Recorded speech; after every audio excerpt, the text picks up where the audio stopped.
Omaha, la pregunta Sí. que hacía de Omaha Jack Manger Los sobre sucesores. los sucesores, yo Sí. creo, si serán No, capaces pues de llevar a buen puerto, estoy seguro que la respuesta te la sabes ya. no, a ver, vamos a ver. Yo creo que ya de facto, Warren Buffett está ya mayor y Charlie Munger. Bueno, Charlie Munger siempre, la relación que ha tenido con Berkshire ha sido una labor más, más consultiva que de otra cosa. En las grandes decisiones él ha participado y además es un criterio que Warren Buffett, evidentemente, el peso que tiene Charlie Munger en Berkshire, Es cuando vas a relativo. Omaha lo vives y lo percibes como tal. Pero luego, nosotros, por ejemplo, en una de las charlas que nos dieron, que nos dio Ron Olson, que es un consejero y aparte socio de Charlie Munger en su despacho de abogados en Los Ángeles, él nos decía que ellos se reunían, el consejo, digamos, de Berkshire Hathaway se reunía 2 veces al año. Uno en la Junta de Omaha, que era una reunión pues un poco más festiva y demás de celebración, haciéndolo coincidir con la Junta, y luego una más intensa en octubre, ¿no? Pero vamos, lo que quiero decir es que ya de facto en los últimos años, Ajit Jain y Greg Abel llevan las riendas del conglomerado Berkshire y luego Ted Weschler y Todd Combs la parte de inversión. Otra cosa es que las grandes inversiones, pues la gran inversión en Apple, evidentemente Warren Buffett ha tenido que dar, por supuesto, el visto bueno. El deshacerse de las aerolíneas también ha sido una decisión de Warren, es decir, las grandes decisiones corresponden por supuesto, a Warren Buffett, pero ya el día a día, desde hace muchos años lo llevan ellos. Otra cosa diferente es qué es lo que pasará el día que ellos no estén. Yo, por ejemplo, tengo la teoría de que estoy seguro que Warren Buffett tiene mandatado recompra de acciones de Berkshire el día que él El día fallezca. siguiente. Sí, claramente. Bueno, También, con Apple murió Jobs y tampoco pasó nada. Bajó un poquito los días siguientes y luego siguió subiendo, de hecho, todavía más que cuando estaba él. efectivamente, con lo cual, a ver, yo digo que tiene mandatado la recompra en el caso de que la acción caiga, ¿no? Si la acción no cae, efectivamente el efecto es neutro. Ahora, Bueno, es que ellos cuando está por debajo del book value ya normalmente suelen hacer recompras. Entonces, eso es casi algo automático, ¿no? Si pasa eso, claro, y tienen caja, como tienen ahora mismo, pues seguro que los que estén al mando, no sé si Ted o todo quien sea, pues ellos recomprarán y automáticamente pues volverá a subir. bueno, el sucesor Inspector va a ser Greg Abel, porque además es el único, bueno, el único no, yo creo que Todd vive también en Omaha, pero aunque parezca una bobada, esto es como Amancio Ortega con lo de Coruña, No esto se puede mover de ahí. no se puede, no, allí James vive en Nueva York, entonces yo creo que al final fue algo que pesó en la toma de decisión. De hecho, yo tengo dicho que yo quiero acudir a Omaha el año después de que ya no esté con nosotros Warren Buffett. No sé si para despedirme. Pero igual este nos entierra a nosotros. No te fíes. Bueno, exactamente. Yo tengo una anécdota muy graciosa porque yo el primer año que fui a Omaha le convencí a mi mujer diciéndole, bueno, teníamos niños pequeños y tal, digo, cariño, esto es la ilusión de mi vida, ¿sabes qué tal? Y se están haciendo ya mayores y como espere, pues a lo mejor ya no tengo la oportunidad. Y entonces, claro, como eso fue en el año 2016 y luego yo 2017, 2018, 2019, mi mujer todos los años lo mismo. Y digo, bueno, ¿qué? ¿Siguen, no? Digo, sí, siguen dando, siguen.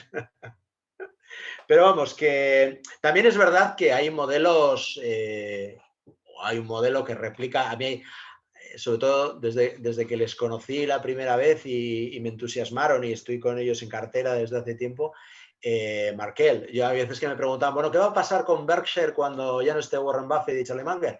Y bueno, pues que habrá que mirar a Markel, decía yo, ¿no?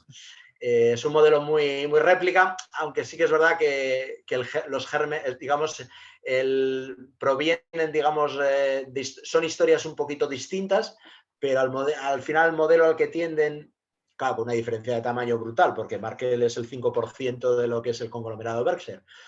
Pero vamos, que es una historia de éxito también a considerar, ¿no? La última que preguntaba Jack Munger era sobre Europa, el futuro de Europa, y lo compara con China y con Estados Unidos. ¿Tú qué opinas con respecto? Porque tú inviertes principalmente en Estados Unidos, en América, ¿no?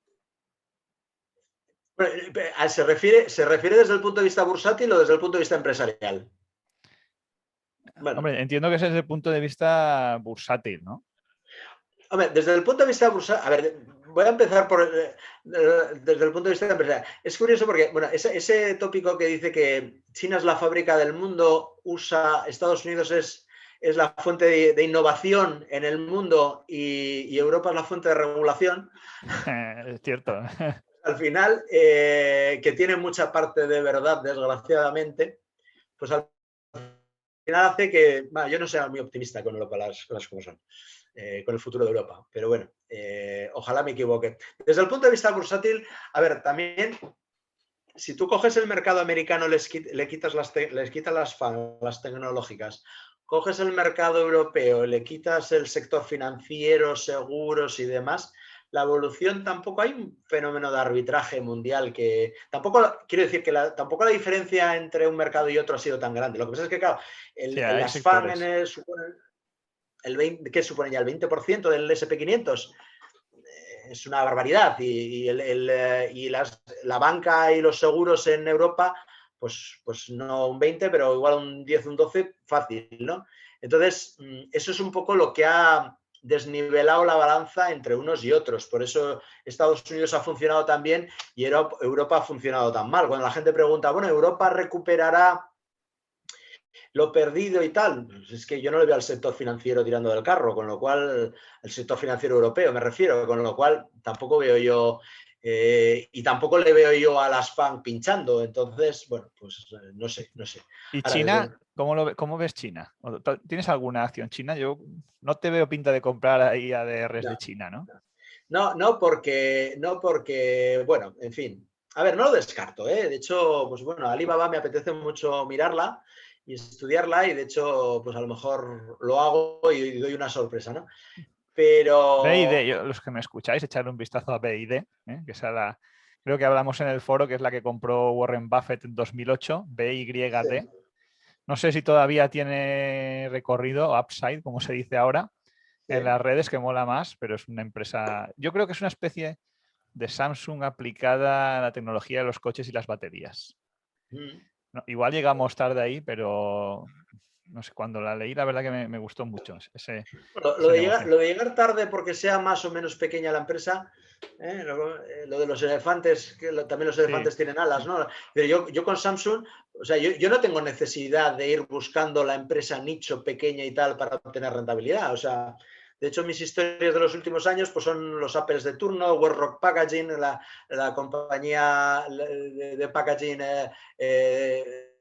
de cartonajes, que es el segundo proveedor de Amazon, pues eso, Samsung, o sea, en fin, que yo creo que también las empresas grandes, el problema, no sé, pues probablemente la contabilidad china, a la que hasta ahora no me he enfrentado, pues, aunque bueno, yo creo que en estos momentos también tienen que presentar informes a la SEC. sí, te coges los informes que tienen la SEC, lógicamente, ¿no? No los que tienen ahí en China publicados. Efectivamente. Bueno, no lo sé, no he mirado hasta ahora nada. Así a priori, pues bueno, no me suena un poquito dudoso, pero bueno, oye, mi experiencia con Samsung ha sido fantástica. Taiwan Semiconductors es otra compañía que también tengo en radar para echarle un vistazo y también es taiwanesa. Bueno, en fin, no hay que desdeñar y descartar nada y teniendo en cuenta que al final China... Y Asia en general, ¿no? Asia, potencial. exacto, Asia tiene mucho potencial. Sí, sin duda, Bien, sin duda. hay otro amigo que por el seudónimo no sé si lo conocerás, aunque seguro que lo conoces porque Bizkay debe ser muy próximo a ti. Sí, Vizcay tiene que ser próximo, pero De no le hecho, conozco. de hecho, él te da las gracias por las conferencias en la sociedad bilbaína, seguro que estaba allí. Pregunta yo creo que esta has contestado por lo bueno y lo barato, y luego hay otra pregunta que me parece más interesante, que has dado una pincelada, pero se puede profundizar un poco más. Y él habla de si sería una cartera adecuadamente diversificada, formada solamente por empresas con sede central en el País Vasco.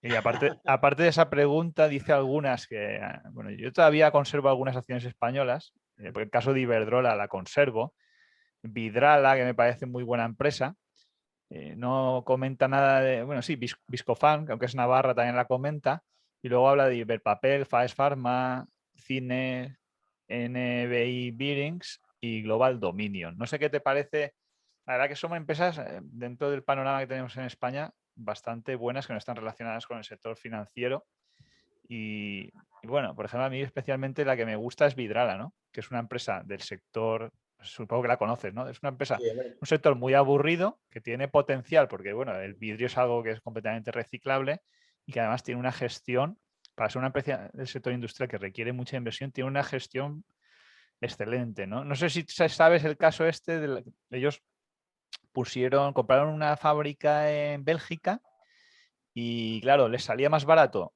fabricar en Portugal y enviarlo a Bélgica que fabricar allí con los costes que hay, pues laborales, impositivos y demás. Y tuvieron la gallardía, por decirlo de alguna manera, de prácticamente regalar la fábrica, creo que la vendieron por 1 euro, aún perdiendo dinero, porque sabían que les salía más productivo pues, fabricar en Portugal y enviarlo. Entonces, aunque pierdas dinero, oye, pues ese tipo de decisiones valientes las tienes que tomar, ¿no? Y al final son los que hacen que la empresa continúe siendo rentable, pese a ser muy intensiva en capital. Exacto. A ver, bueno, yo añadiría al ramillete fantástico que mencionabas, pues una empresa que se llama SolarPack, que también es de una... Pablo Burgos es un compañero mío de clase y actualmente está dirigida como presidente por Ignacio Artazcoz, que estuvo en Siemens Gamesa. Es un tío, aparte de amigo, es un grandísimo profesional. Pues la ponemos en el radar de Quality and Alpha. Solar Pack SolarPack, sí. Todavía no la tengo Corporation, creo que es. analizada, curiosamente, pero vamos, desde el punto de vista del capital humano que tienen en su casa, vamos, es extraordinario. Pero bueno, no me gusta opinar de compañías que no tengo perfectamente valoradas, ¿no? A ver, lo de invertir en compañía, en un RAMIT, vamos, en una cartera de compañías de la Tierra. Joder, pues sería maravilloso y sería fantástico, pero vamos, va en contra de mis principios como inversor. Yo soy un inversor global y quiere decir que al final el nacionalismo lo dejo para otras cosas, ¿no? O para otros, ¿no? A ver, son compañías que en general me gusta mucho porque reflejan de alguna manera esa cultura empresarial de la cual pues yo digamos, me he nutrido en estos años y que la verdad que es un lujo, hay que reconocer. Yo que hasta a partir de los 47, cuando llegué a los 47 años vendí la empresa más importante que tenía o la que me dedicaba más tiempo, yo dije que me había convertido en un emprendedor frustrado. Yo ahora quería emprender más, lo cual a lo mejor en los próximos meses pues me meto en alguna otra historia. Pero claro, en aquel momento el ser emprendedor en este país es bastante poco agradecido. Pues eso, se convierte en emprendedor. Y es verdad que en el País Vasco esa mentalidad pues de los pues bueno, de los dueños de Vidrala, de Viscofan, en sectores muy nicho y demás, pero muy orientados también al accionista, porque al final son familias con una larga trayectoria, o más recientemente NBI Bearings, que es que tú le oyes hablar al presidente y el consejero delegado y da gusto porque tiene perfectamente interiorizado todos esos digamos, componentes que a los inversores value nos gustan, pues ausencia de deuda, el tema de la recompensa al accionista, muy orientados hacia el flujo de fondos de caja en su actividad diaria, etcétera, etcétera. O sea, son cosas que en general suenan bien. Yo de las que has mencionado, por ejemplo, pues Global Dominion la valoré en su momento y a mí no me encajaba, pero bueno, insisto, a mí no me encajaba. Quiero decir, lo digo porque al final hay muchas compañías, pues Global Dominion al final están en carteras o empresas como CIO Automotive o Gestam. Bueno, es difícil que yo invierta en compañías muy intensivas en capital, muy intensivas, quiero decir, porque al final, en maquinarias y demás, porque al final los márgenes brutos, o sea, la deuda es absolutamente necesaria para compañías de este estilo y es algo que a mí no me gusta. Los márgenes brutos al final trabajan en sectores maduros en los cuales pues es más complejo sostenerlos en el tiempo.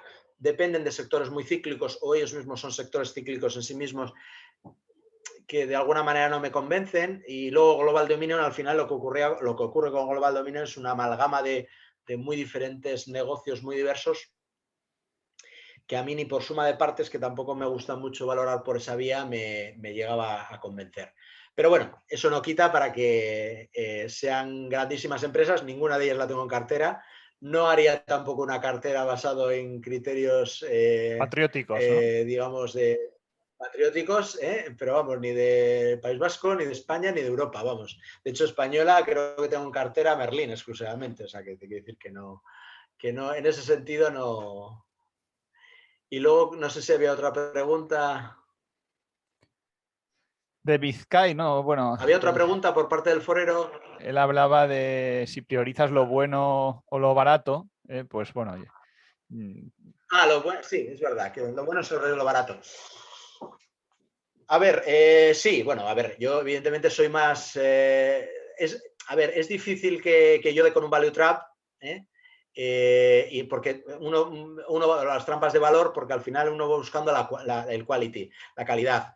Pero bueno, al final el precio de cotización es un elemento fundamental en mi decisión de inversión, por tanto, lo condiciona mucho el precio al hecho de que yo invierto en una compañía u otra. Es difícil. O sea, con esos 3 pasos que te había definido antes de mi proceso de inversión, que es primero yo me genero una lista de la compra grande proveniente de ideas, o sea, que viene, digamos, de ideas que le he visto a otros colegas o a otros inversores, a otros gestores o informes sectoriales que hablan de determinado tipo de compañías, es difícil que en esa lista no entren compañías que no tengan una calidad contrastada, ¿no? Luego, a la hora de la segunda fase, digamos, de ver un poco el modelo de negocio, también es, quiero decir, para pasar ese filtro también me tiene que convencer la manera de generar sus ingresos y sus flujos de fondos. Y luego, pues evidentemente, en mi modelo de valoración también hay unos aspectos contables que de alguna manera definen, porque ¿qué es la calidad? ¿No? Yo la calidad la defino con unos márgenes brutos elevados y sostenibles en el tiempo. Si una compañía es capaz de, vía pricing power, vía mode, etcétera, pues mantener unos márgenes brutos elevados o sea, en el tiempo, para mí también calidad es una compañía asset light, es una compañía de calidad, una compañía que no necesita una deuda extraordinaria, es una compañía de calidad. Una compañía que no tiene un fondo de comercio muy elevado que puede esconder adquisiciones con sobreprecio, también es una compañía de calidad. Claro, son elementos, son indicadores que en mi modelo de valoración tienen mucho peso. Y por tanto, pues es difícil que al final lo que acabe comprando, en lo que acabe invirtiendo, no sean empresas llamadas de calidad. Mi amigo Quixote... A este sí le conozco. Mira, hace un montón que no estoy con él, pero... Él me dice que una empresa de calidad es aquella que puede subir el precio de sus bolsos todos los años un 8% y los clientes no se quejan. Perfectamente, es que es una definición perfecta. Es una definición perfecta. Bueno, Iker Perejil, del clan de los Perejiles, que son paisanos tuyos también, pregunta: y buenos días, Rafael. Dice, en su política de gestión de carteras recoge la opción de comprar un título con un amplio foso y dejar correr su cotización sin plantear un precio de salida. Es una pregunta, ¿eh? Sí. En tanto se sigan cumpliendo sus propiedades componedores. Y la otra es, su política de inversión con entradas y salidas seguramente cumple con generosidad sus objetivos. ¿Le están generando duda las pérdidas de oportunidad al salir del mercado? Supongo que eso también va un poco en relación con el tema de la liquidez, ¿no? Sí. Bueno, vamos a ver. El tema de la liquidez, sí, correcto. A ver. Y lo del precio de salida. Vale. Bueno, vamos a ver. Muy buena pregunta, como no podía ser de otra manera. Yo a los Perejiles he hablado con el padre, pero ya me habló fantásticamente. Patriarca. Este supongo que será hijo por el nombre y vamos, muy buena pregunta. A ver, posibilidad de que yo invierta en una compañía compounder. A ver, ese es el objetivo de todo inversor en valor, es invertir en una compañía con margen de seguridad amplio, margen de seguridad que se mantendrá en el tiempo, o mejorará, pero por lo menos se mantendrá en el tiempo, porque tanto en el denominador el precio de cotización sube y por tanto veo reflejado en la rentabilidad, digamos, mi inversión, pero porque además en el numerador el valor de la compañía sube en igual proporción y de esa manera el margen de seguridad se mantiene constante. Ese es el ideal que tenemos que todo inversor en valor. Ahora, también he dicho antes, yo no soy un buy and hold. Quiero decir, yo necesito tener monitorizado en todo momento mi cartera y las compañías que forman parte de mi cartera. Y por consiguiente, la realidad dice, porque vamos a ver, la volatilidad, quiero decir, es un hecho, ahí está, que yo no estoy mirando las cotizaciones todos los días, ni mucho menos. Bueno, una vez al día sí que las miro, pero no soy de los que las veo una vez al mes, una vez al trimestre, sobre todo porque uno de los regalos que yo creo que para los inversores individuales nos ofrecen los mercados financieros, yo suelo decir que a los inversores individuales el mercado financiero nos da 3 regalos, ¿no? Uno de ellos es el de la liquidez, es decir, que yo pueda comprar y vender en cualquier momento. Por ejemplo, otro tipo de inversiones no la tienen, como por ejemplo la inversión inmobiliaria, ¿eh? La gente me compara lo que la inversión inmobiliaria con la inmobiliaria, de hecho, pues que yo me puedo equivocar, perdón, un 10 o un 15%, pero yo tomo la decisión, doy al botón y tengo el dinero en mi cuenta. Con la pérdida del 15%, pero tengo el dinero en mi cuenta. En ese mismo momento, Si lo mismo me pasa con el sector inmobiliario, es evidente, ¿no?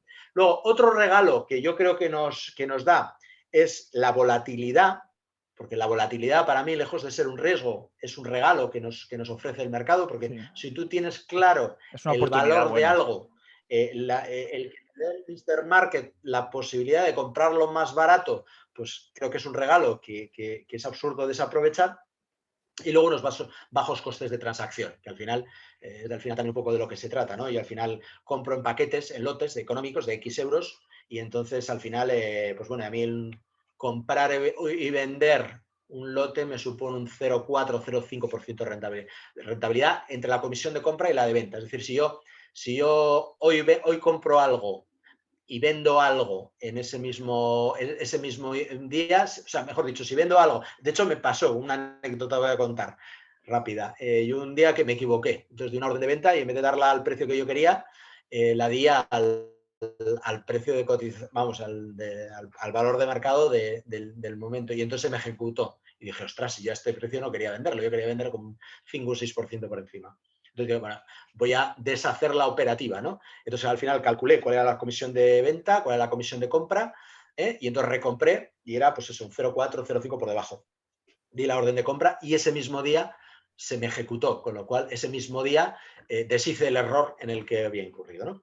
Entonces, pero bueno, yendo a lo de la pregunta de las compradoras, ese regalo, como digo, de la volatilidad hace que perder la oportunidad de que cuando, como decía antes, si el margen de seguridad se amplía, aumentar el peso en mi cartera de esa acción, o si el precio, o si el margen de seguridad se estrecha, reducir parte, no vender en su totalidad, pero reducir parte de esa posición, es algo que personalmente, o sea, no puedo dejar de aprovechar. De hecho, para mí supone 3 o 4 puntos al año de rentabilidad extra a si lo hiciese de otra manera, es decir, si comprase y mantuviese durante todo el ejercicio. Luego, además, si yo compro una compañía 50 que creo que vale 100, yo no espero que llegue a 100 para vender la totalidad de la posición y, por tanto, digamos, obtener una rentabilidad del 100% de esa inversión. Porque cuando ese margen de seguridad se va estrechando, yo voy aligerando parte de la posición.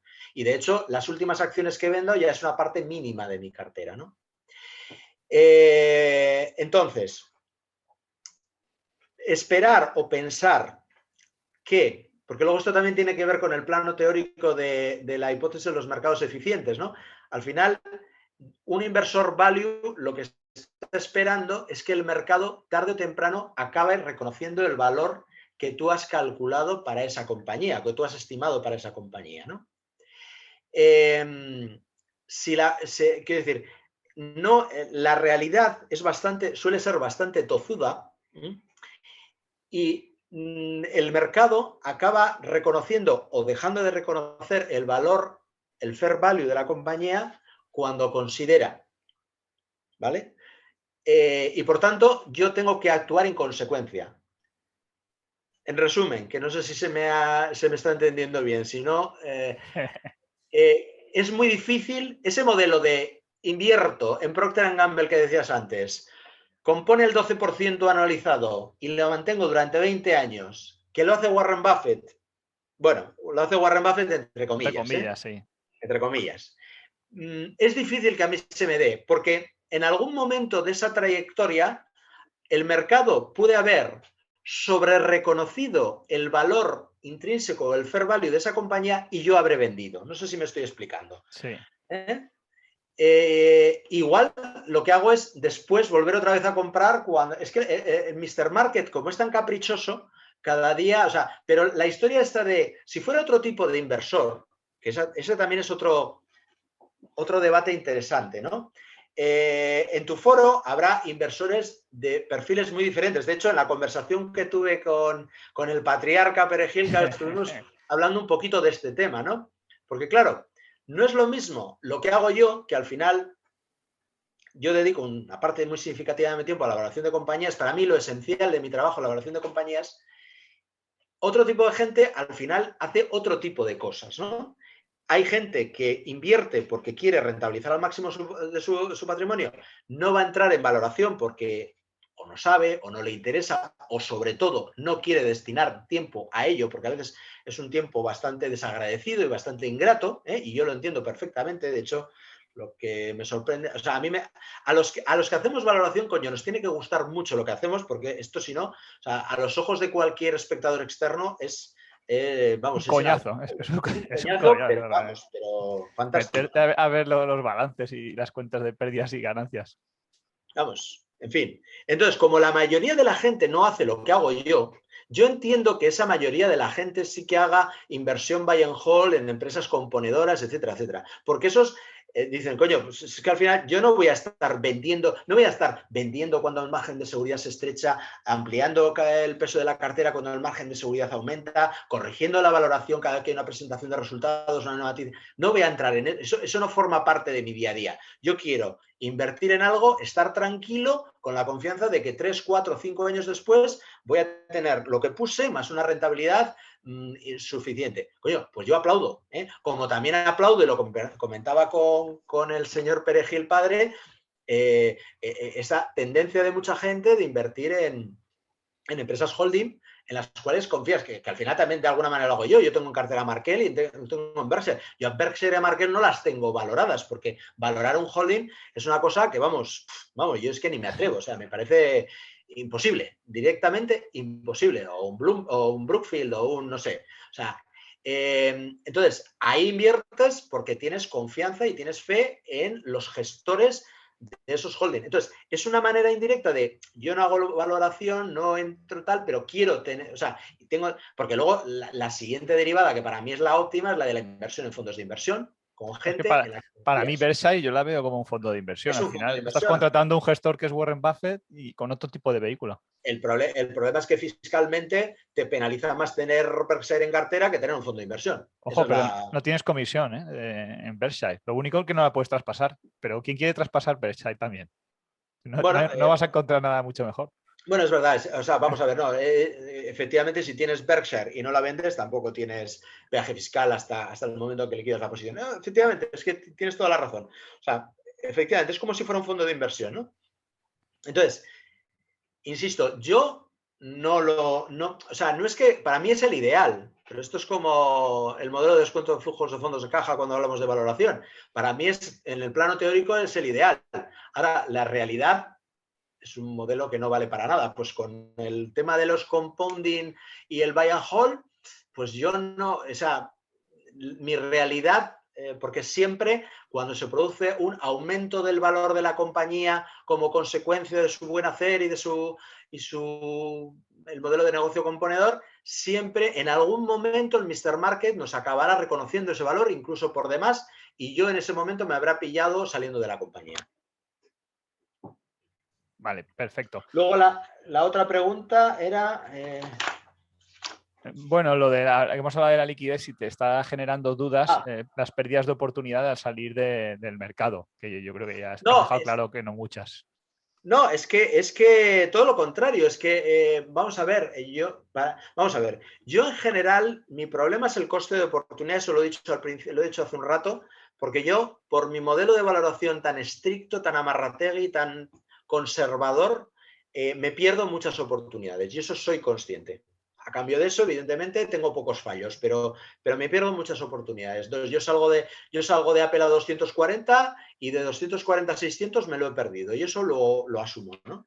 Pero el hecho de entrar y salir, no es que me pierda, o sea, no me pierdo oportunidades, es que mi modelo de inversión está concebido para funcionar así. Es el ejemplo que te ponía antes. Si yo invierto en algo que está cotizando 50 porque creo que vale 100, yo no voy a esperar a que valga 100 para vender la totalidad de la posición. Yo, cuando haya subido un 10%, habré ajustado el peso de esa compañía en mi cartera en función del margen de seguridad que tiene en ese momento. Y de hecho, claro, eso se puede traducir en una venta, pero también se puede traducir en una compra si es a la inversa. Es decir, si al final lo que hace esa compañía es bajar de precio de cotización y por tanto yo entrar. Y lo que sí que tengo, bueno, hace ya años que no lo miro, pero hace como 2 años lo miré por última vez y eso suponía aproximadamente unos 3 o 4 puntos adicionales de rentabilidad a mi cartera. Es decir, si yo comparaba las acciones que tenía en cartera el 1 de enero y a 31 de diciembre, si no hubiera hecho lo que yo llamo los ajustes por ponderación, por el peso, digamos, del margen de seguridad a lo largo del ejercicio, la opción A, ¿qué rentabilidad hubiera obtenido? La opción B, es decir, haciendo los ajustes por ponderación, ¿qué rentabilidad hubiera obtenido? Y sacaba 3 o 4 puntos de rentabilidad haciéndolo de esta manera, con lo cual... Sobre todo si tienes liquidez parada y la puedes aprovechar Sí, es que, a ver, cae. esta es otra de lo que hablaba antes de las ventajas que tenemos los inversores individuales, ¿no? Al final, yo puedo tener la liquidez parada, no me cuesta, no soy un fondo de inversión que al final no tengo unos partícipes que me están ahí presionando, oye, ¿por qué me cobras un 1,5, un 1 o lo que sea, cuando solo tienes que invertir un 40%, ¿no? Para tener liquidez la tengo yo, pensar alguno. Exactamente, ¿no? Entonces, claro, es decir, dentro de las pros y los contras que tiene, una de las ventajas, que son muchísimas, que tenemos los inversores individuales, que no tengo yo esas explicaciones, como mucho se las doy a mi mujer, pero como ni me pregunta por qué confía, ni eso, o sea, con lo cual me debato conmigo mismo, ¿no? Vale, bueno, el siguiente forero, quedan 3 y ya terminamos. Ulises de la Mancha, que no parece que sea de Bilbao, pero te agradece las jornadas de Value Bilbao con grandes gestores españoles. Supongo que las vería a través de YouTube, ¿no? Dice, gran iniciativa y debe de tener buenos contactos, jejeje, pone. Y quería preguntarle, esta pregunta me interesa a mí también, ¿no? Sobre la estrategia de inversión y cartera, ya has comentado, pero sobre todo en concreto dice que nos hable de la última inversión de Microsoft a $241. Plazo temporal, dice para siempre, como dice Buffett, y vuelve a poner unas carcajadas. Jeje. Me gusta esa pregunta porque, bueno, yo también hace no mucho que compré algunas de Microsoft, pues porque básicamente son más seguras que un bono, ¿no? Entonces, no sé qué opinas tú de la empresa, cómo la ves y sobre... Yo la compararía hasta con la renta fija. No sé qué te parece eso. Bueno, déjame solamente lo del tema de que ha dicho de lo de los contactos y de lo del agradecimiento. Sí. No, a ver, el tema de...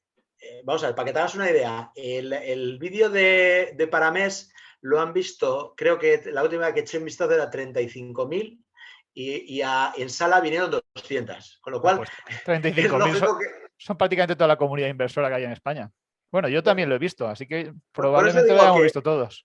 Que al final la gente, quiero decir, al final el evento presencial es un poco la excusa porque luego al final, de hecho, bueno, en fin, el último evento, las cámaras se les otorgó un protagonismo porque queríamos hacer las cosas bien y tal, y yo les expliqué a la gente, digo, es que al final este evento tiene más importancia por lo que, vamos, quiero decir, por las visualizaciones de fuera que por las propias asistentes. No, pero realmente, aparte de eso, pues el interés que suscitó fue grande, ¿no?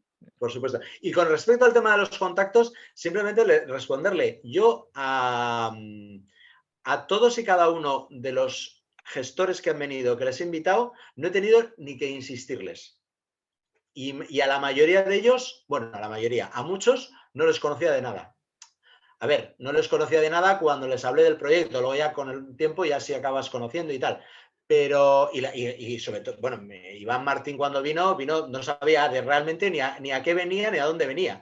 O sea, y luego, pues, bueno, en fin, o sea, que te quiero decir que lo ligo esto con lo que comentábamos antes de que dentro del universo de los inversores, de la gente value, la gente es bastante desprendida y bastante, quiero decir que bastante colaborativa, ¿eh? E incluso advirtiéndoles de que esto no era un tema comercial, ni muchísimo menos, etcétera. Sí, además somos apasionados, ¿no? El tema Sí, este de la sí, sí, sí, inversión. sí.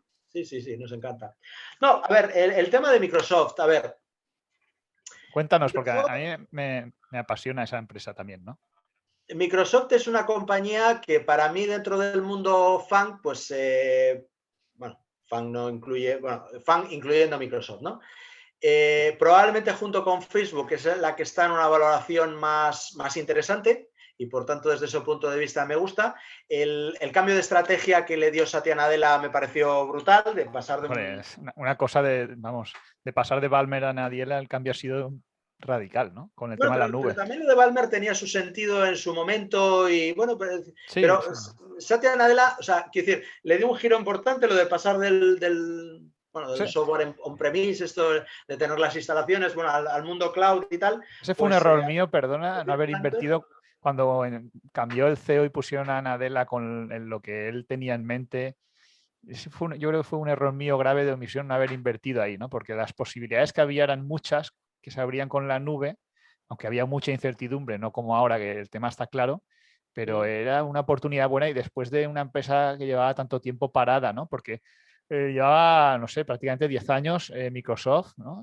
Plana, pero con ese potencial por despegar, que es el que estamos ahora viendo. O sea, está Claro. infravalorada, claramente. Sí, hombre, a ver, es el eterno dilema entre una compañía que estoy mirando aquí, pues un margen bruto del 68%, un margen operativo del 42%, una rentabilidad sobre equity del 41%, una rentabilidad sobre ventas sobre activos del 16% y sobre ventas del 35%. Claro, Números evidentemente, de otro planeta. efectivamente es otro planeta, con caja neta, etcétera, etcétera, con un modelo de negocio súper contrastado, con unos productos absolutamente necesarios. Claro, eso tiene que tener su contrapartida y es qué precio estás dispuesto a pagar por ello. Pues son 16 veces book value, 25 veces price to tangible book value o un PER de 39 veces. A mí me salen los números. Entiendo a quien no le salgan tampoco. Entiendo también a quien no le salgan tampoco, porque la tasa de crecimiento que yo tengo estimada para, o sea, quiero decir, para Microsoft, pues es de doble dígito, ¿no? O sea, quiero decir, al final es el contraste este bueno, qué es, cuál es una rentabilidad que tiene, digamos, la compañía y qué es lo que estás dispuesto. Bueno, tengo una estimada no de doble dígito, de un 30%. Pero con esa rentabilidad, y perdona que te interrumpa ahí, pero a veces piensas, bueno, y es que aunque no creciera, con esa rentabilidad sobre el equity que tiene simplemente, ¿qué puede hacer la empresa si no con toda la caja o el flujo de caja que genera? ¿no? Al final le sobrará tanto el dinero que no sabrá qué hacer. Todo eso luego queda repartido al accionista o comprar a las empresas de la competencia. Sí, pero bueno, bueno, también por otro lado estás pagando 16 veces price to book value, 25 veces price to tangible book value, un fondo de comercio elevado y con esas rentabilidades tan espectaculares la estás pagando 39 veces. Insisto, yo soy un gran believer de Microsoft, me parece que es un modelo de negocio brutal. Insisto, de las tecnológicas, esto junto con Facebook me parece lo más atractivo que hay en estos momentos. Pero bueno, se está pagando unos ratios exigentes. Entonces, a la pregunta también que hacía de invertir, o que decías tú, invertir como un bono, en fin, todo hay que monitorizarlo. Todo hay que monitorizarlo, hay que estar pendiente y luego no nos olvidemos que, bueno, esto es, aunque yo la macro, quiero decir, la veo como deporte, sí que me gusta, pues, supongo que estarás de acuerdo conmigo en que los 3 trillones y los 700.000 millones de inyección de capital que se ha producido en los últimos años, con inflación prácticamente inexistente, por ahora, aunque ya los datos de precios en abril en Estados Unidos son ya para hacérselos pensar, ese aumento del ahorro privado que se ha producido a nivel mundial, pues al final gran parte de esa inyección monetaria ha acabado en los mercados financieros, gran parte en la deuda pública para financiar los excesos de deuda pública de los estados, pero gran parte también de los mercados financieros. Y hombre, yo no tengo bola de cristal, pero vamos, no es de locos pensar en que pueda haber una corrección en los mercados significativa. Y el día que haya una corrección en los mercados, o sea, a mí me encantará comprar Microsoft pues a $200, ¿sabes? O sea, que a Ojalá. 180. Yo creo que... Un poco,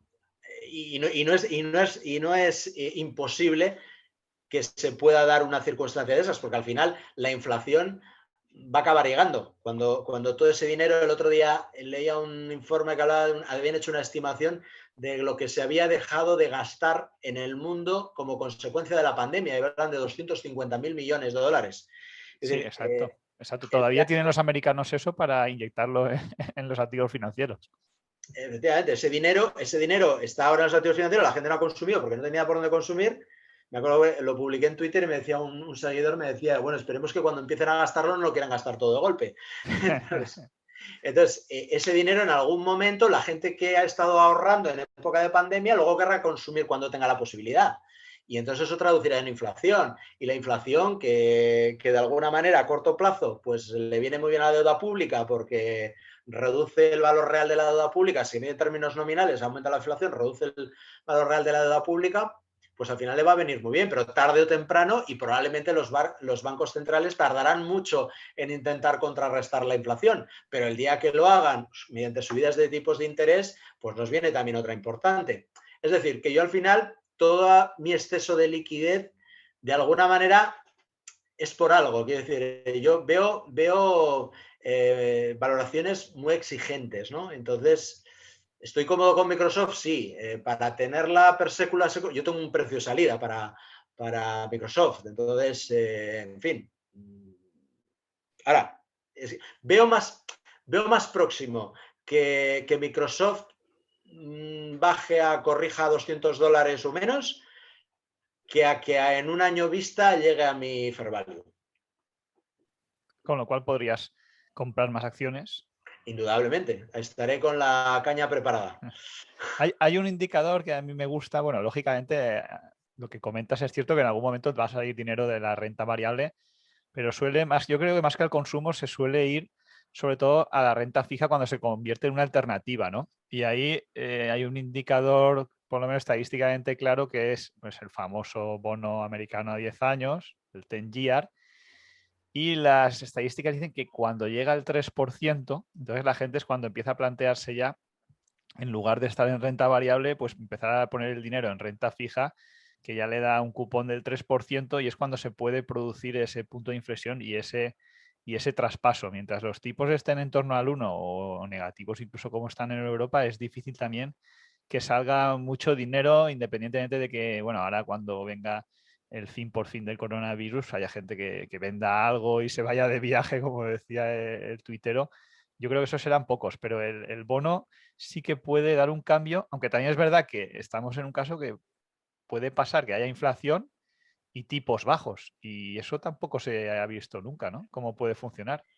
A ver, la inflación a tipos bajos es un poco lo que te comentaba antes, que el experimento de deuda pública desbocada actual, yo creo que no tiene parangón en la historia, yo creo en la época de guerras, ¿no? Entonces, es lo que te comentaba, es decir, si se eleva la inflación, la deuda pública en términos reales disminuye, ¿vale? Porque la deuda pública se mide en términos nominales y, por tanto, un aumento de la inflación disminuye el valor real de la deuda pública. Por tanto, habrá inflación. Los bancos centrales aguantarán todo lo que puedan conteniendo los tipos de interés, que es lo que tú decías, es decir, inflación con tipos de interés bajos. Pero claro, la inflación es un empobrecimiento de la economía en general. Ahí, o sea, la inflación beneficia a la deuda pública, pero perjudica a la economía en general y sobre todo, o sea, es que al final Sobre todo si no suben los salarios, claro. Si los salarios se estancan. Claro, entonces, al final, quiero decir, aguantarán todo lo que puedan. De hecho, a mí que la FED haya anunciado que hasta el 2024, poniendo fecha, además alguien que tiene como mandato el control de la inflación, poniendo fecha, o uno de sus mandatos, a la subida de tipos de interés al 2024, digo, ¿tú qué sabes? Si es el 2024, el 2022, o el 2023 o el 2028. Quiero decir, me parece que es un poco ponerse la venda antes de la herida, porque ya te digo, o sea, así como las políticas monetarias que se han ejecutado como consecuencia de esta crisis eran las absolutamente imprescindibles en los momentos actuales, de no había otra manera de afrontar la situación, porque si no hubiera podido provocar un descalabro financiero brutal. Se ha producido un descalabro empresarial, pero no financiero. Yo creo que ahora los bancos centrales van a tener que ser todavía mucho más meticulosos y mucho más hábiles, sobre todo con el timing a la hora de aplicar las políticas monetarias, sobre todo la inevitable subida de tipos para contrarrestar la inevitable inflación. O sea que, en fin, ya veremos. Y luego lo que mencionabas tú, sí, el ahorro privado sustituye renta variable por renta fija y demás. Pero, a ver, no nos olvidemos, la deuda pública se ha engordado bien que bien. Lo que querrá la Fed es que en vez de ser el principal titular de la deuda pública del gobierno americano, sustituir su papel por el que sean los paisanos, los patriotas, los que suscriban deuda pública, que quizá no lo hayan hecho hasta ahora, porque hay muchas presiones también a instituciones privadas potentes para suscribir deudas públicas, ¿no? O sea que, en fin, el fenómeno, el espejo lo tenemos en Japón, 200% sobre PIB o 180% sobre PIB de deuda pública, pero el 80 y tantos por ciento, casi el 90% en manos de japoneses. Por ejemplo, el caso de España es brutal. En España tenemos, creo que es el 30% de la deuda pública en manos de nacionales, el resto es extranjeros. Y evidentemente, si hablas de, bueno, en fin, quitas o cosas de estas, explícale al acreedor externo. Pero bueno, en fin, yo de macro no soy un experto, como digo yo, me gusta verlo como deporte y tampoco soy una voz Veremos, sí. Seremos espectadores de lo que pase. Bien, 2 preguntitas nos quedan. La siguiente de Dan Gates. Dice, te la leo y luego le contestamos. Hay varias preguntas. Dice, agradecer a Rafael las jornadas en la Ilustre Sociedad Bilbaína por la divulgación de la inversión en valor en este país. Bueno, yo creo que él te conoce también personalmente y dice, me alegra saber de él de forma virtual. O sea, pues nada, que se identifique. En la próxima les obligaremos a todos a identificarse. Se pongan el seudónimo en el polo. Eso a mí me ha pasado alguna vez también de hacer una comida con gente de algún foro o algo y llegas allí y no sabes quién es nadie. La gente te saluda, pero hasta que no te dicen, no, yo me llamo Pepe. Ah, Pepe, ¿pero tú quién eres? Pues Dan Gates. Ah, vale. Bueno, dice, me gustaría preguntarle qué opina de la comparación entre Berkshire y Markel, denominada Baby Berkshire.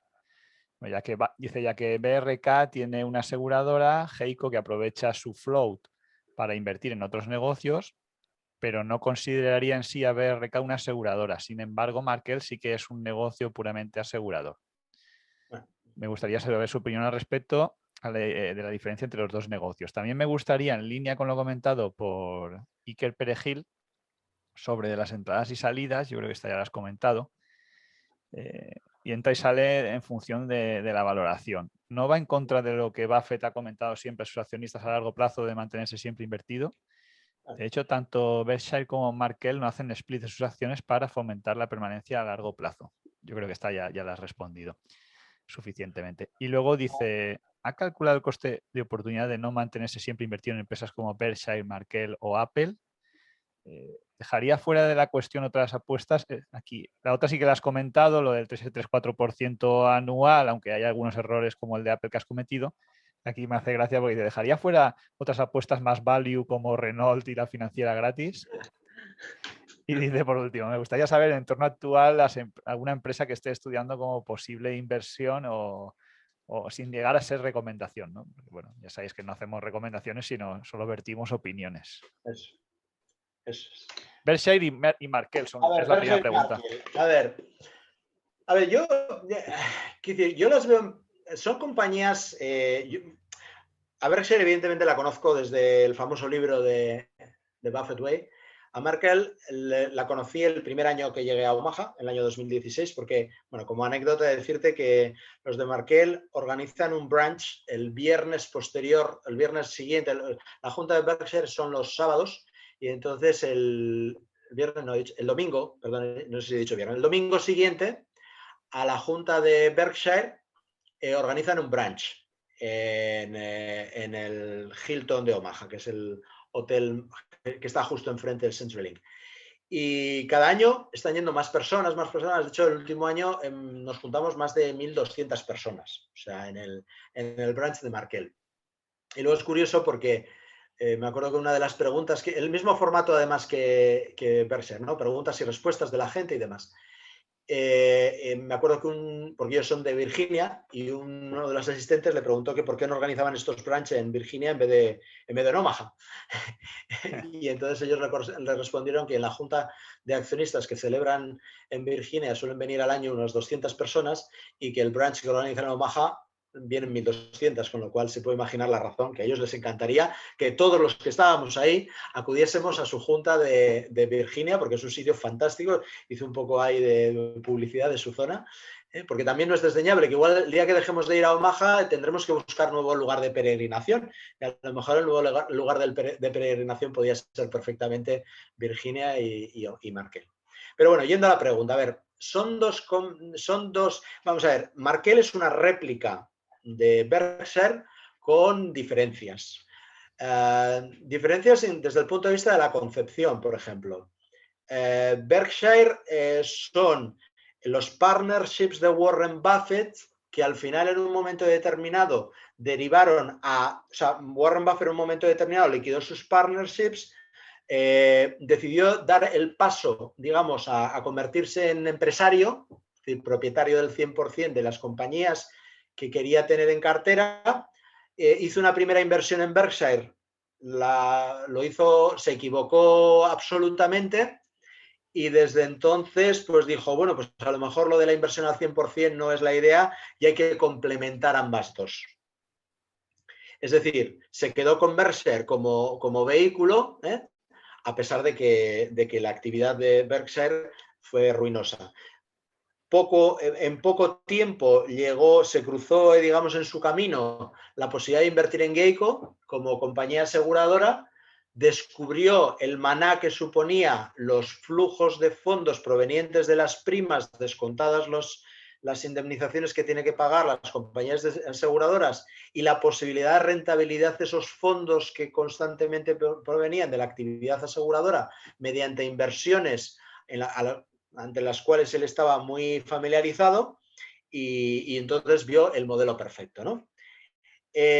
Markel ha llegado al mismo punto, pero por vías distintas, ¿no? Markel originariamente era una compañía, o es una compañía aseguradora centenaria, y que en un momento determinado, sobre todo con la llegada de Tom Gaynor, pues vieron la oportunidad de replicar, de hacer uso de ese flujo, de ese float, para sacarle un mayor rendimiento por la vía de inversiones, entre comillas, más alternativas, compañías cotizadas.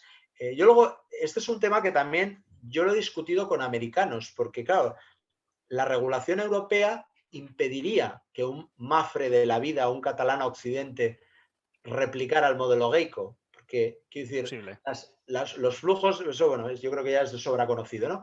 Pero es que incluso en Estados Unidos tampoco, o sea, los requisitos por los criterios de solvencia, etcétera, etcétera, el tipo de inversiones al que puede acceder una compañía aseguradora también está de alguna manera limitado. Es decir, que el fenómeno Berkshire es un fenómeno Berkshire. Pero bueno, es también una de las muchos claroscuros, ¿no?, que tiene el modelo Berkshire. Pero bueno, entonces, al final, entre Markel y Berkshire, claro, hay una diferencia de tamaño. O sea, Markel es el 5% en volumen total aproximadamente, por volumen total de activos que tiene Berkshire. Por lo tanto, desde ese punto de vista, sí que es verdad, y eso nos lo contaba en algún branch, que hay compañías que se les había ofrecido a Berkshire y que por el volumen, por ser empresas pequeñas, pues Berkshire no le entraba dentro del radar la posibilidad de invertir en compañías de una capitalización tan baja, y que al final el propio Berkshire las había derivado a Markel. Había habido algún par de operaciones en este sentido, ¿no? Entonces, actualmente Markel, el peso asegurador, tiene un peso muy importante. De hecho, se penalizó bastante la acción hace unos años con un tema de las CATs, de los aseguramientos de fenómenos, digamos, extraordinarios que penalizan la acción en su momento. No es la misma dependencia, o sea, Berkshire no depende tanto de Geico como Markel de su actividad aseguradora. Pero lo que tiene para mí Markel, que me encanta, pues es una figura como es Tom Gaynor, que me parece desde el punto de vista gestor, pues una de las mentes más lúcidas que puede haber en el universo value, con las ideas muy claras, un tío con un predicamento cada vez más importante y por tanto desde ese punto de vista a mí me encanta Markel. Pero vamos, la charla de Google está muy bien, que tiene en Google Talk, ya la habrás visto, ¿no? Sí, De Tom Gaynor, y la recomiendo a todo el mundo que no la haya escuchado, y es una masterclass excelente sobre inversión. Pero es que ya te digo, en el peso específico que tiene Markel en Omaha es muy importante. Ten en cuenta, el último año de los 35.000 aproximadamente que fuimos a la Junta de Berkshire, 1.200 estábamos en el branch de Markel, que es un porcentaje significativo. Entonces, quiero decir que está jugando bien sus cartas y, no sé, a mí la verdad que es un modelo que me gusta, también como Berkshire, con sus 3 patas, la inversión en ventures, o sea, en compañías participadas subsidiarias al 100%, la inversión en compañías públicas, en public companies, cotizadas, y luego la actividad asegurada. Y luego, como anécdotas, pues con Tom Gaynor, que es un tío súper afable y súper cercano. Y yo me acuerdo que una vez pues estuve charlando con él mientras tomaba un café justo antes del brunch y me estuvo contando que en el año anterior había hecho el Camino de Santiago por la zona de Asturias. Entonces digo, imagínate que vas ahora y te encuentras te lo encuentras por allí, no te lo imaginarías. No, que es él.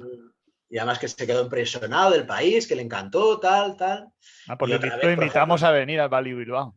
Ya te digo. Y luego otra vez, por ejemplo, otra de las veces que estuvimos y tal, recuerdo que yo no le vi porque después fui a otra historia, a Borsems, pero iba a quedar con un amigo español que vive en Suiza, pues para tomar algo, y yo al final pues decidí irme a Borsems, y este había quedado en una hamburguesería que está justo enfrente, justo nada más acabar el brunch de Markel, o bueno, una hora después, y me llama y me dice, pues te has perdido que tengo aquí en la barra de bar, está aquí al lado nuestro, Tom Gaynor con un amigo tomándose una hamburguesa, ¿no? Es un tío que gestiona una cantidad tan pues ahí tomándose una hamburguesa en, pues bueno, estas cosas que pasan con el value, ¿no? Y la siguiente pregunta, ¿cuál era? Que ya me... La siguiente de Dan Gates, lo de Renault. Preguntaba por el tema de... No sé si Renault la sigues llevando o ya la vendiste, la diste por perdida, o todavía confías en que remonte. A ver, no la sigo llevando, está en revisión profunda, como Mary Sorsbergen, está en revisión profunda. Tengo bastante fe en el consejero delegado nuevo, conozco gente que ha trabajado con él en SEAT y tiene mucha fe en él. A ver, creo que los precios actuales no creo que sea un value trap, pero mira, la pregunta que me decía alguien de cualidad versus precio y tal, coño, pues es que yo sí que creo que esto puede ser un precio de ganga a los precios actuales. Entonces, me resisto mucho a liquidarla a este precio. Yo originalmente la compré a 55 euros, cuando en su momento, pues, gente a la que respeto y admiro mucho la llevaba comprada y hablaba mucho de él en foros y en presentaciones y la llevaban comprada a 70 y tantos. Con el tema de la financiera gratis me hace gracia porque yo que intento mucho, a ver, intentar entender la inversión, intentando entender el componente empresarial y las razones empresariales que subyacen por detrás de cada inversión y cada compañía cotizada. Recuerdo una conversación que tuve con un gestor de fondos muy conocido, que no voy a decir el nombre, y tuvimos un debate muy interesante. No era en concreto sobre Renault, era de otra automovilística y respecto a la financiera gratis, ¿no? Y el debate era que él decía que esta compañía tenía caja neta. Y digo, vamos a ver, caja neta no, porque bueno, tú vas al balance, tienes financial liabilities, tal, no sé qué, no sé cuándo. No, pero es que es la parte financiera. Me decía, no, esta es la parte financiera. Y yo te digo, la parte industrial tiene caja neta. Y digo, nos ha jodido. O sea, vamos a ver, el sector, yo le hice una reflexión un poquito más amplia. Digo, vamos a ver, el sector automovilístico ha tomado la decisión, no me digas cuándo, hace muchos años, de que la única manera que tenía de sobrevivir y de mantener un nivel de ventas como el que llevaba y un nivel de beneficios y ganancias como el de hasta ahora, es que para vender sus productos tenían que financiarlos. No existe la posibilidad de la venta tocateja, ¿vale? De tal suerte que actualmente el 85% de los vehículos, creo que en el mundo, tanto nuevos como usados, se venden con financiación. A su vez, en vez de, digamos, que sería lo lógico, dejar que un tercero especializado, es decir, una entidad financiera, ofrezca esa financiación al comprador, la empresa automovilística ve la oportunidad de negocio por unos márgenes elevados, una morosidad baja, etcétera, etcétera, de crear su propia financiera.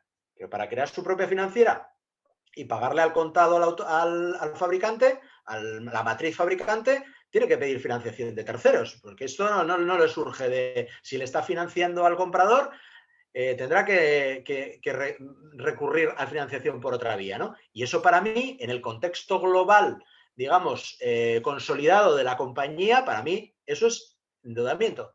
Y me hace gracia porque no las tenía, no lo veía. Seguía RQR, no, esto es caja neta, y digo, joder, yo hay un momento determinado, porque además es uno de los gestores de los que luego da charlas y tal, no sé qué, y hablaba en concreto de Renault alguna ocasión, no de Renault, de esta otra, que no quiero decir ni el nombre porque no va a ser que la gente ligue, ate cabos y me mete un problema, ¿no? Pero yo le decía, digo, joder, cuando hables de tal, no digas que tiene caja neta, porque caja neta no tiene, ¿no?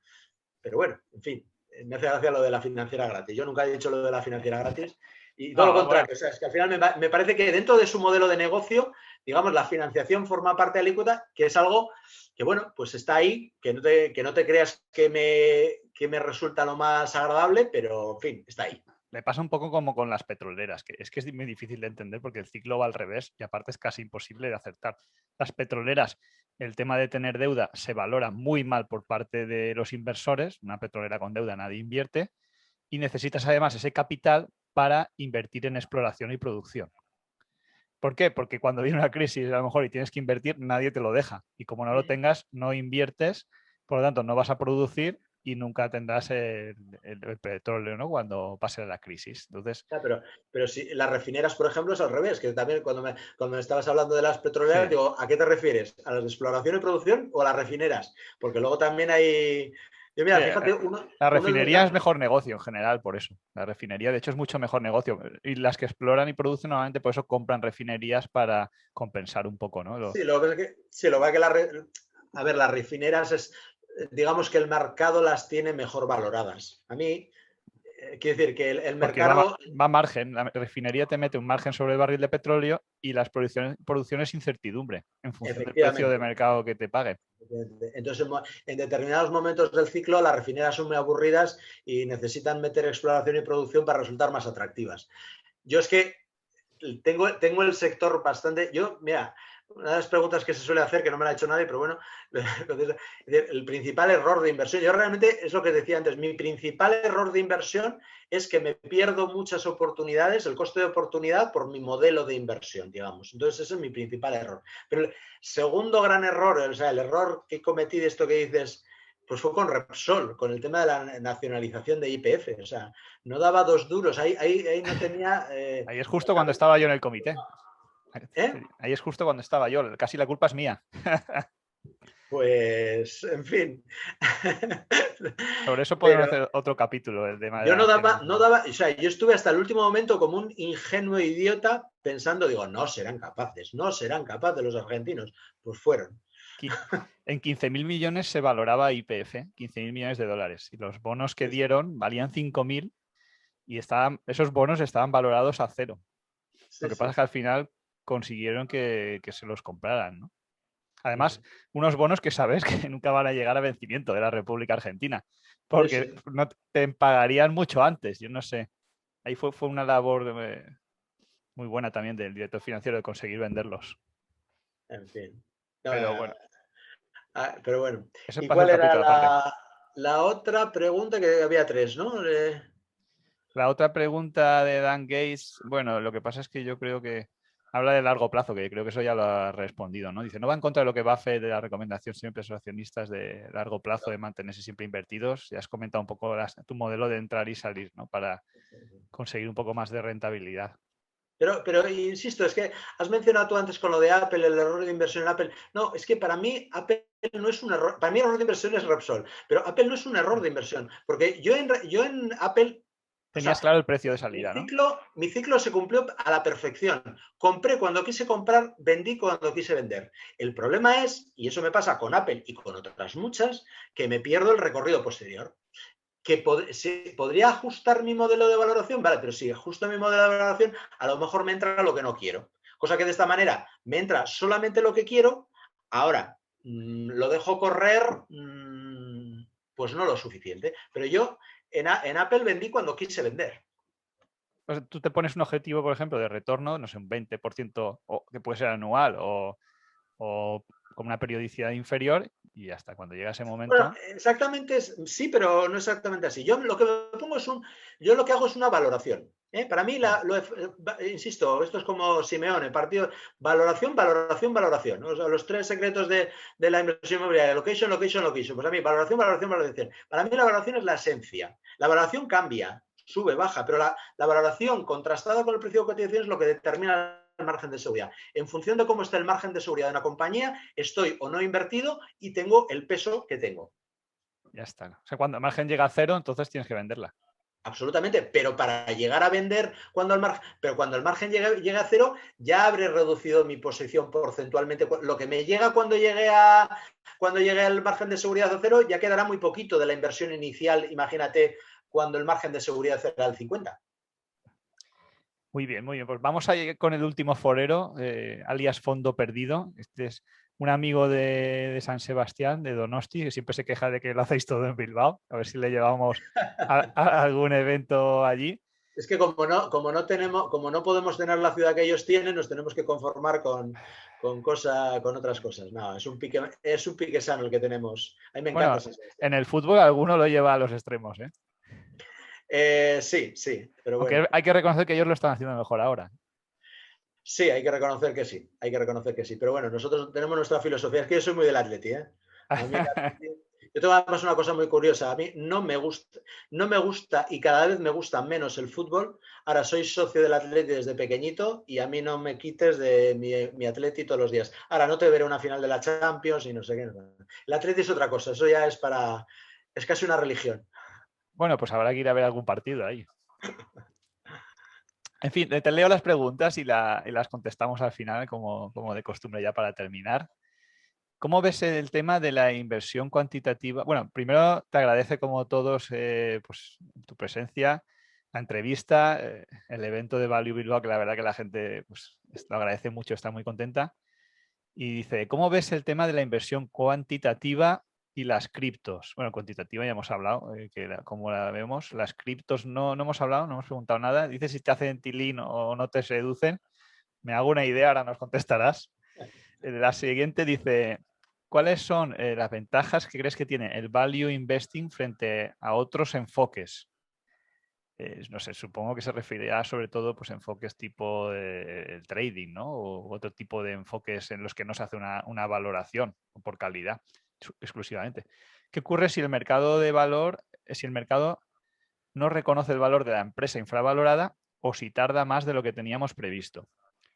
Luego, ahora sobre las anécdotas de Omaha, que nos contarás algunas, yo creo que ahí ya nos has contado bastantes interesantes.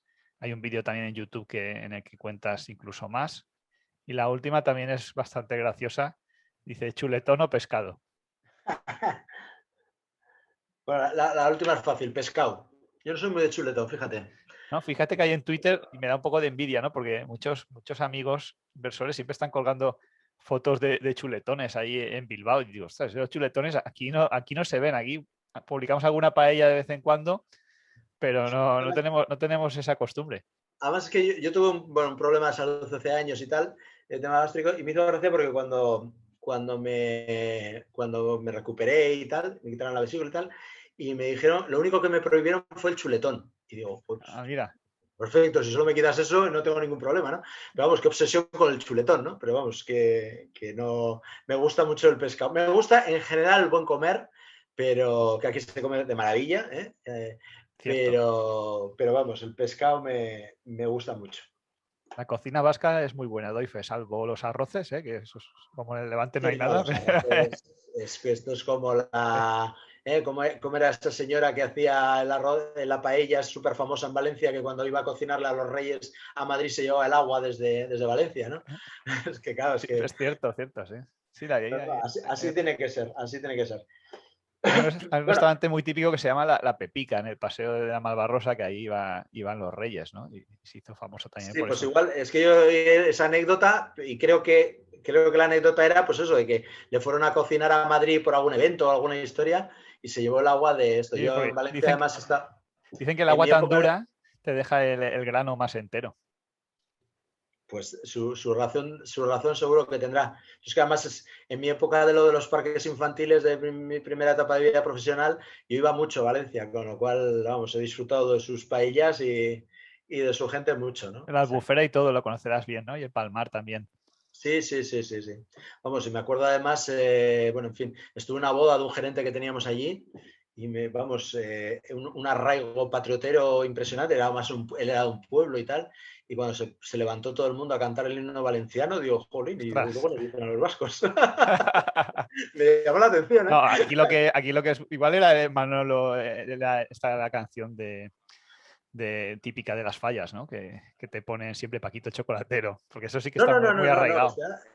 no, vamos, que yo era el único que no era valenciano y no, se puso todo el mundo en pie con un sentimiento que digo, jolín, no sé. Los vascos nos tapamos más. Pero bueno, Sería familia de Francisco, el cantante. no sé. La verdad Bueno, que vamos a contestar a fondo perdido. También le vamos al válido, vamos al pediremos, válido. le Que vamos si a no nos pedir, metemos en jardines y nos creamos. nos creamos enemigos en las redes. Vamos a pedirle también que se desvirtualice en el próximo evento de Value Bilbao, ¿eh?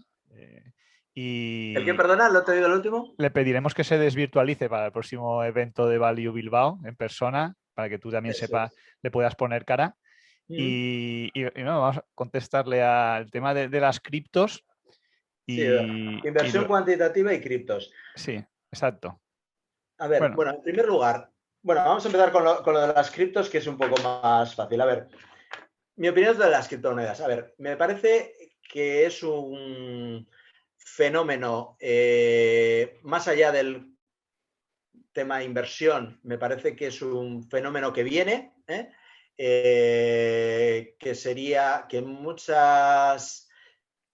por muchas cuestiones sería muy bien recibido porque el control masivo de las monedas por parte de los bancos centrales pues llega a situaciones para los que tenemos una mentalidad un tanto liberal pues bastante bueno, extrañas y curiosas. es completamente antiliberal el hecho de que haya un individuo, no, iba a decir un ente que sea capaz Exacto, de imprimir pues un tercio de las divisas que tienes en tu país, pues eso exacto. lógicamente distorsiona mucho la economía. No, no, y además es que, no, y se ha comprobado en esta época, en esta crisis y las consecuencias de la crisis, como mencionaba antes, de cómo va a ser el timing, digamos, de las políticas de los bancos centrales, etcétera, etcétera.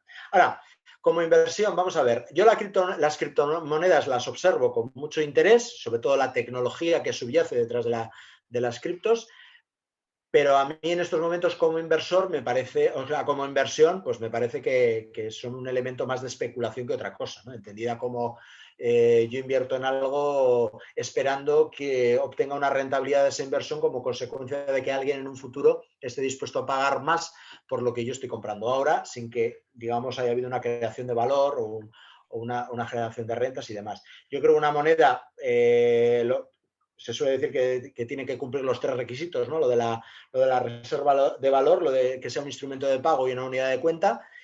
Y bueno, pues yo creo que sin que haya un Estado o un ente supranacional que de alguna manera otorgue estos tres componentes a cualquier instrumento que se quiera crear de la nada, como se ha creado las criptomonedas, pues no, digamos que no le otorgo a las criptomonedas en estos momentos ninguna de esas tres cualidades y por consiguiente, pues me parece como inversión, pues eso, pues especulación.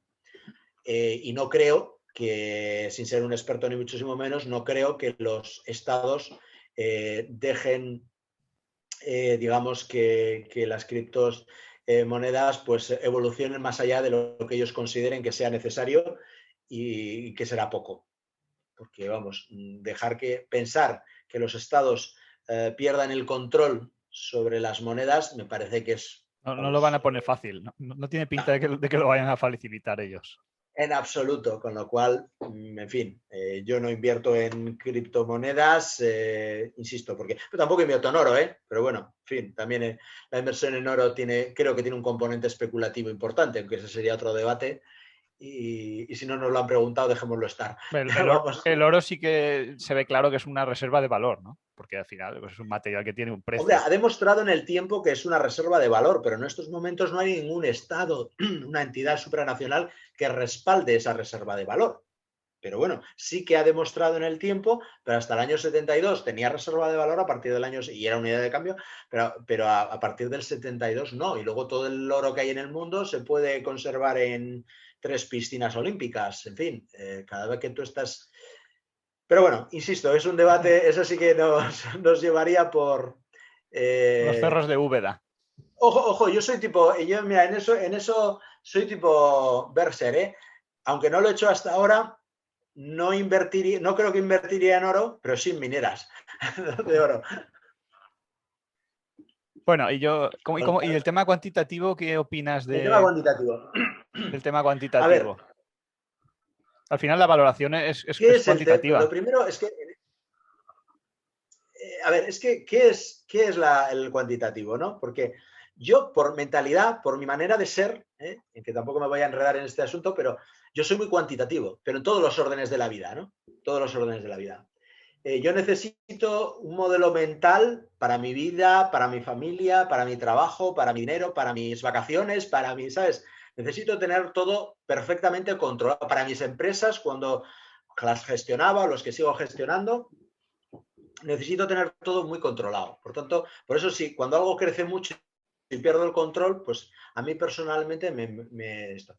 Entonces, si se entiende la inversión cuantitativa como aplicar, o sea, que tu método de valoración obedezca factores cuantitativos entendidos como indicadores óptimos respecto de los que contrasto y los indicadores propios de la empresa, en cuestión que esté valorando, pues digamos, obedece a ese marco mental que yo tenía cuando era gestor de empresas, que yo al final tenía mi cuadro de mandos sobre el cual yo me fijaba unos indicadores óptimos a los que yo quería atender y controlaba, monitorizaba los datos reales que la compañía estaba teniendo para ver si estaba alcanzándome o no al objetivo. Y eso es lo que hago de alguna manera también en mi experiencia ahora actualmente como inversor. Ahora, que sea eso la única base fundamental de mi proceso de valoración e inversión, no. Es que mucha gente, cuando la gente habla de métodos cuantitativos de valoración, habla, por ejemplo, pues yo qué sé, de los screenings famosos. Yo tengo claro cuáles son los ratios para mí tal, entonces meto en un screening cuáles son y hago un barrido de cuáles son las compañías que cumplen con estos criterios. Yo eso no lo hago. Básicamente, ¿por qué? Porque yo quiero que, digamos, las compañías que yo entre a valorar hayan pasado por esos 2 filtros previos que te mencionaba anteriormente. Uno, que hayan venido, digamos, a mi lista de la compra recomendados por alguien o por un informe o por un comentario o con un tal.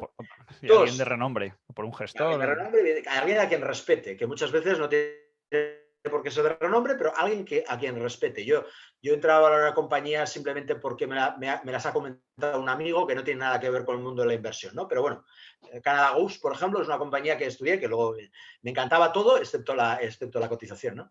Pero bueno, y porque simplemente una vez yendo a Londres dije, joder, pues es que todo el mundo tiene estas chaquetas. O sea, no soy un Peter Lynch de la vida, pero en parte, pues algunas veces tal.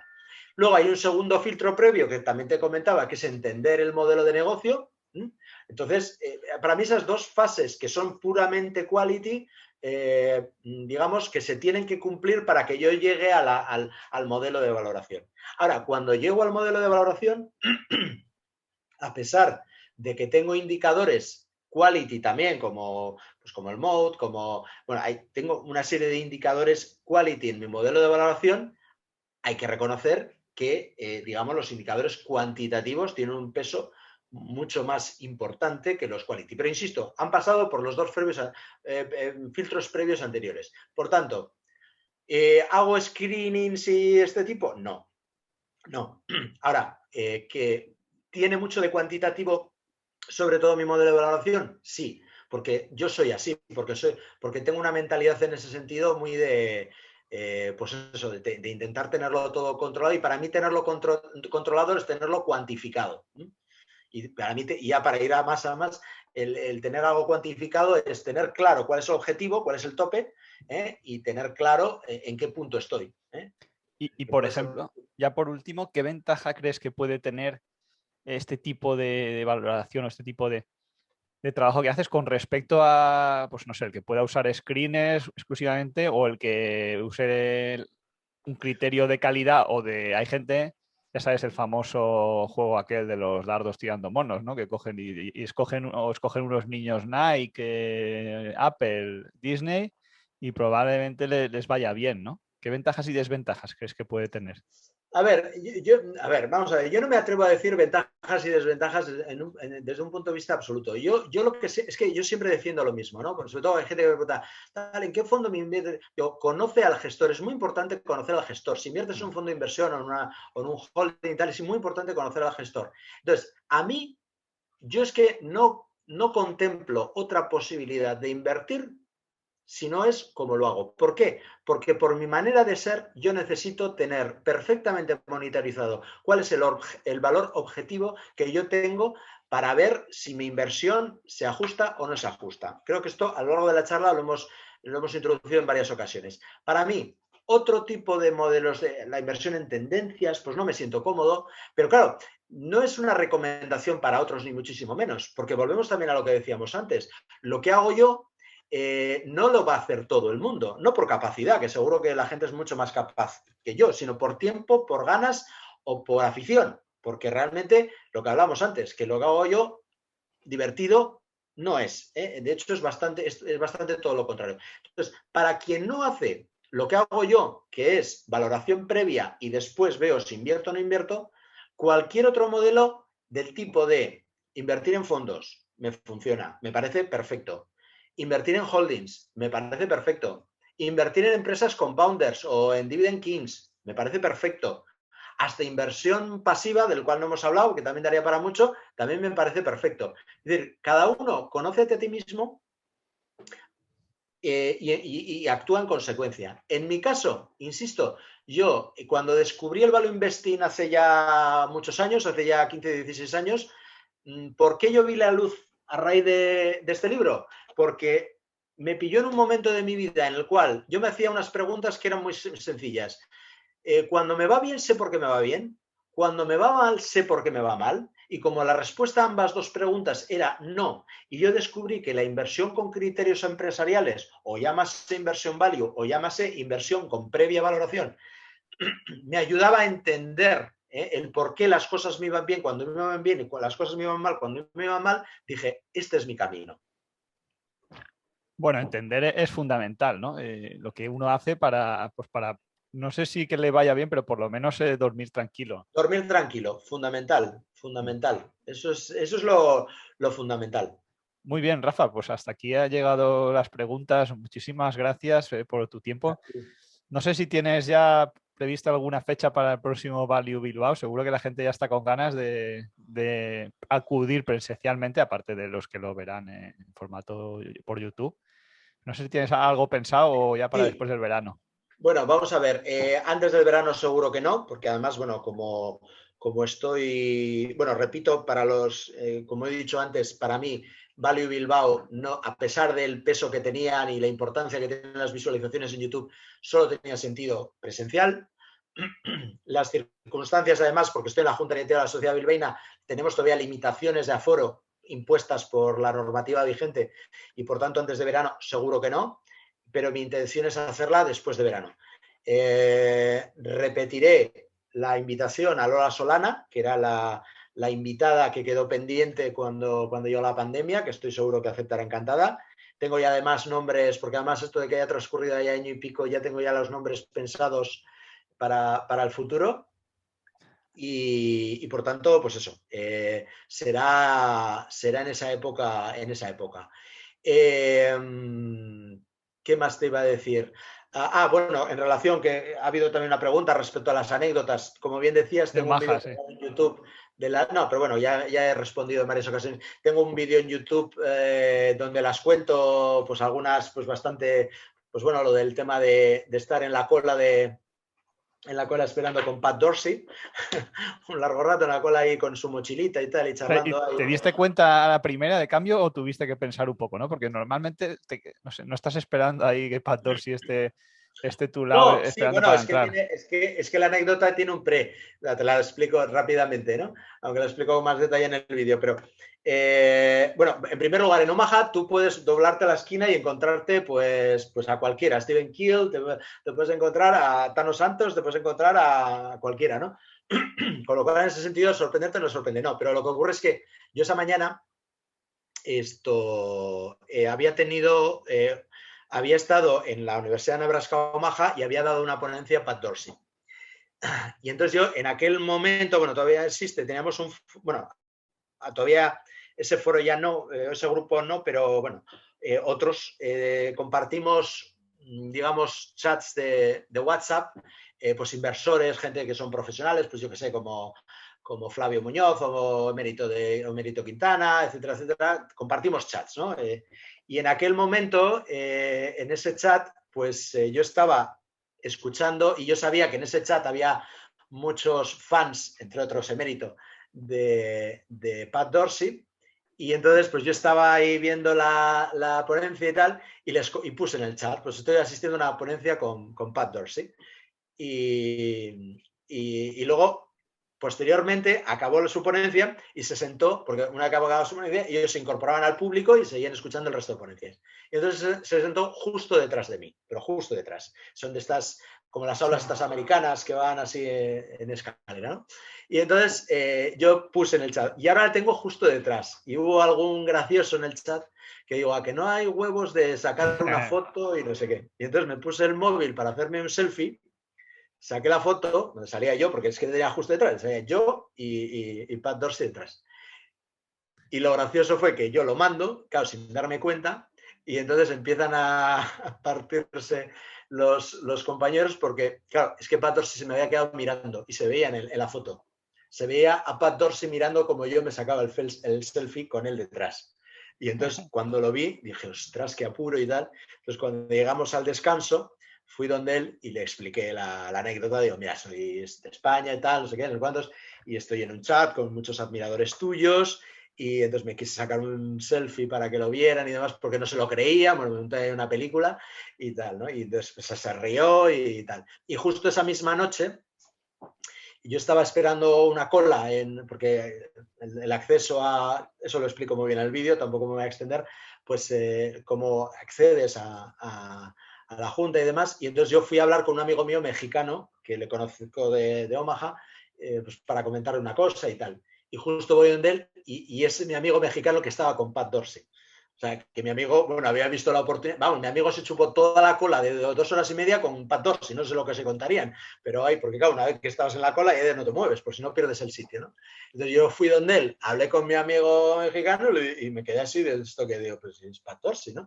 Y además fue una noche que llovió y tal, y me dice mi amigo, sí, sí, y entonces ya estuvimos un rato charlando y luego me reincorporé a mi fila y demás. Pero tengo otras anécdotas que también las cuento en el vídeo, como yo le hice una pregunta a Bruce Flatt mandatado por Emérito. Por como lo ha contado Emérito en alguna ocasión, pues yo tenía una cena en Omaha y entonces le dije, chicos, ¿qué tal? No sé qué, que voy a estar con Bruce Flatt. Entonces me dijo Emérito, pues hazle esta pregunta y tal. Y estaba yo además en Omaha, estaba con Pablo Martínez Bernal. y que estaba también en ese chat y tal. Y nada, le hice la pregunta y el nombre de mérito y me la contestó y luego tal. Que luego la cuento en el vídeo, lo de la pregunta, porque eso ya sería más largo. Sí, yo lo he visto, lo recomiendo a todos los que no lo hayáis visto el vídeo de Omaha, la verdad que hay anécdotas muy, muy graciosas y bueno, pues Rafa, pues Y muchas luego, gracias por todo. perdona, simplemente, no Dime, es dime. por hacer promo y tal, porque esto es cosas que hago altruistamente, pero para quien quiera contenidos más light, porque son mucho más light, había abierto recientemente una cuenta en Instagram que, bueno, pues hablo de cosas muy básicas. O sea, digamos que estoy muy obsesionado con el tema de los conceptos básicos de inversión y de finanzas, que muchas veces hay mucha interés en el sector financiero de hacer complejo lo que realmente no debería ser tan complejo. Esto es como suele decir Charlie Munger, si tú tienes un asesor financiero que no es capaz a una persona, a un licenciado universitario, de explicarte en minuto y medio el activo financiero que te está recomendando invertir, cambia de asesor financiero. Pues son cosas que creo que, entonces, en lenguaje muy sencillito y muy de consumo de Instagram, pues que también se llama Value Bilbao, pues... Value Bilbao en Instagram. Pues lo tomamos nota y lo seguiremos también. Pues muchísimas gracias, Rafa, por tu labor. Y esperamos verte pronto en persona ahora ya cuando se pueda. Y bueno, Perfecto. gracias de mi parte, de todos los amigos de Quality and Alpha, y ya sabéis que podéis, bueno, seguirnos en nuestro foro de Quality and Alpha. Ahora también estamos terminando ya la web a través de Apple Podcasts, Spotify, en Google y en iVoox también nos podéis encontrar. Y bueno, si queréis apoyarnos, pues ya sabéis, podéis darle like al vídeo, podéis haceros patreonos alguno, si quiere también. Y muchas gracias, y en especial a ti, Rafa, y hasta el siguiente programa. Muchísimas gracias, Emilio, y hasta otra.